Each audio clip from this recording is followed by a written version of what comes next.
Joseph, sold into slavery by his own brothers, was taken to Egypt.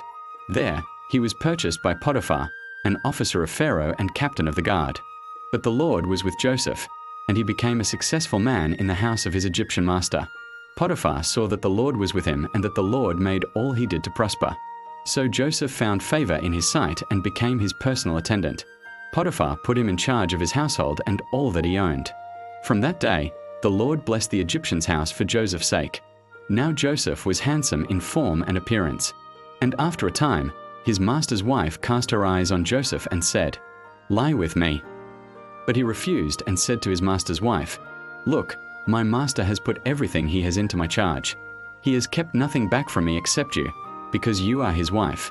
How then can I do this great wickedness and sin against God?" And as she spoke to Joseph day after day, he would not listen to her. But one day, he went into the house to do his work, and none of the men of the house was there. She caught him by his garment, saying, "Lie with me." But he left his garment in her hand and fled and got out of the house.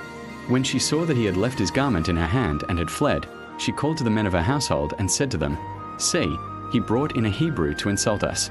He came in to me to lie with me, and I cried out with a loud voice." When his master heard the words that his wife spoke, his anger was kindled. And Joseph's master took him and put him into the prison, the place where the king's prisoners were confined. But even there, in the darkness of the prison, the Lord was with Joseph and showed him steadfast love.